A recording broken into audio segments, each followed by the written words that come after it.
안녕하세요. 여러분들에게 IT 기기와 신발을 리뷰하는 남자 신발로미스의 조시입니다. 지난 주말부터 날씨가 엄청 추워졌는데요. 추운 날씨 속 12월 셋째 주 IT 소식들을 지금부터 함께 만나보시죠.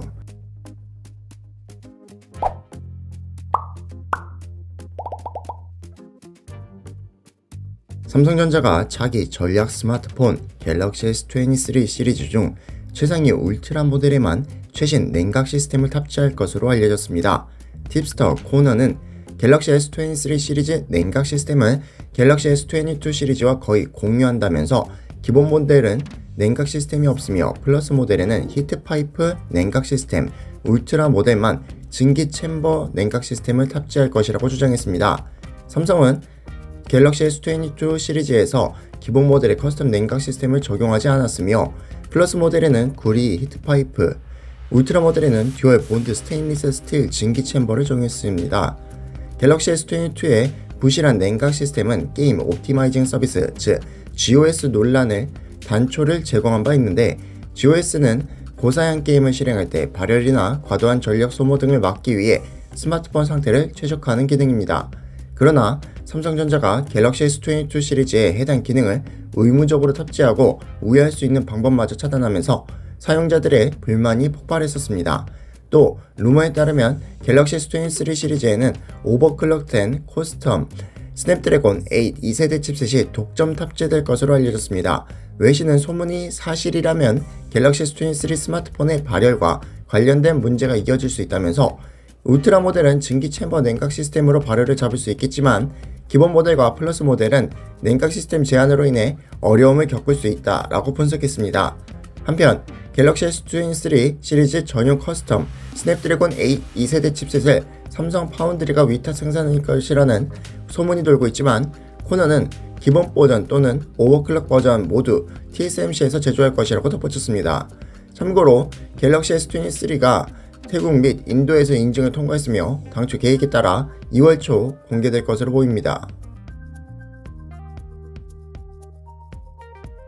삼성전자가 모바일 경험 사업부 내에 새로운 애플리케이션 프로세서 개발팀을 구성했다는 소식이 전해졌습니다. 국내 매체에 따르면 삼성은 그동안 삼성전자 시스템 LSI 사업부에 엑시노스 칩셋 개발을 맡겼지만 최근 MX 사업부에 별도의 AP 개발팀을 구성했다고 합니다. 새로운 AP 개발팀은 지난 2016년에 퀄컴에서 합류한 최원준 부사장이 이끄는 것으로 전해졌습니다. 삼성의 새로운 AP 개발팀 구성은 갤럭시 S 시리즈를 위한 독점 커스텀 칩셋 개발과 관련이 있을 것이란 관측도 제기되고 있습니다. 삼성전자는 내년에 출시할 갤럭시 S23 시리즈에 퀄컴 스냅드래곤 8 2세대 칩셋을 전량 탑재합니다. 삼성이 스냅드래곤 칩셋을 전량 탑재한 것은 갤럭시 S5 이후 8년 만입니다. 소문에 따르면 삼성은 2024년까지 스냅드래곤 칩셋을 전량 탑재한 후 이르면 2025년 갤럭시 S 시리즈 전용 커스텀 엑시노스 칩셋을 선보일 것으로 알려졌습니다. 애플이 내년에 출시할 것으로 예상되는 아이폰 15 울트라 시작 가격이 아이폰 14 프로 맥스 모델보다 $200 오를 것으로 알려졌습니다. 리크스 에프스 프로는 아이폰 15 울트라 가격이 $1299부터 시작될 것으로 예상된다고 주장했습니다. 보고서에 따르면 애플은 2023년 출시되는 아이폰 15 라인업에서 기존 프로 맥스 모델을 아이폰 울트라로 리브랜딩할 계획입니다. 울트라 모델은 USB Type-C 포트가 적용된 디자인과 함께 TSMC의 최신 3나노 공정이 적용된 A17 바이오닉 칩을 사용할 것으로 예상하고 있습니다. 또 아이폰 최초 울트라 티타늄 프레임이 적용될 것으로 전망됩니다. 티타늄은 강철에 비해 스크래치에 강하고 무게가 가벼우며 내구성이 강하지만 제조 비용도 그만큼 비쌉니다. 이 밖에 아이폰 15 울트라 모델에는 잔망경, 페리스코프, 망원 렌즈 기술 탑재도 유력해 보이며, 이는 유명 애플 분석가 밍치거가 이전 보고서에서 아이폰 15 울트라에 탑재돼 1200만 화소 잔망경 망원 카메라는 최대 5에서 6배 정도의 광화줌을 지원할 것으로 내다봤습니다. 또 이유는 2024년 12월 28일까지 모든 스마트폰 USB-C 포트 의무화를 확정했는데, 이에 따라 아이폰, 아이패드 등 스마트폰 및 태블릿의 포트가 통일될 것으로 보입니다.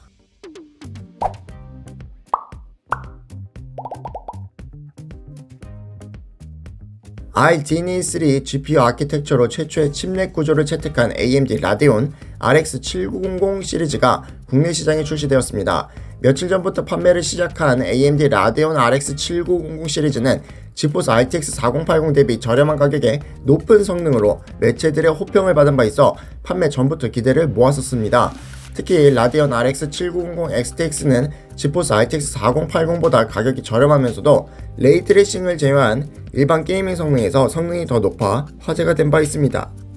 AMD는 이 두 제품을 국내 시장에 판매를 시작했으며 가격은 AMD가 정한 권장 소비자 가격인 162만 9천원과 143만 9천원으로 책정이 되었으며 실제 C 쇼핑몰에서도 해당 가격에 판매 중인 것이 확인되었습니다.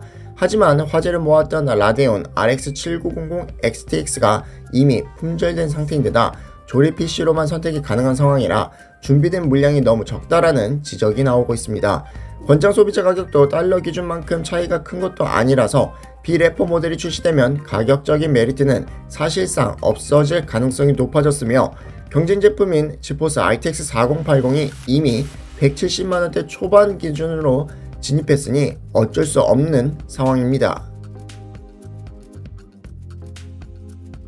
마이크로소프트가 내년 5월 윈도우 11 운영체제의 세 번째 모먼트 업데이트를 출시할 가능성이 있다고 외신이 보도했습니다. 보도에 따르면 팁스터 워킹캣은 트위터 계정을 통해 마이크로소프트가 2024년 5월 세 번째 모먼트 업데이트를 공개할 계획이라고 전했습니다. 다만 그는 모먼트 3 업데이트에 포함될 새로운 기능에 대한 정보는 언급하지 않았습니다. 마이크로소프트는 이전까지 윈도우 11 메이저 업데이트를 1년에 한 번씩 릴리즈했지만 윈도우 11 2022 업데이트 버전 22H2부터는 새로운 기능을 여러 번에 나눠 제공하는 모먼트 업데이트 계획이 도입되었습니다. 11월 공개된 버전 22H2 업데이트가 첫 모먼트 업데이트였으며 두 번째 모먼트 업데이트는 내년 2월 또는 3월 중 릴리즈 될 것으로 알려졌습니다. 추가로 마이크로소프트는 마이크로소프트 엣지 브라우저가 윈도우 7 및 윈도우 8, 8.1의 지원을 내년 1월 10일 종료할 것이라 밝혔습니다.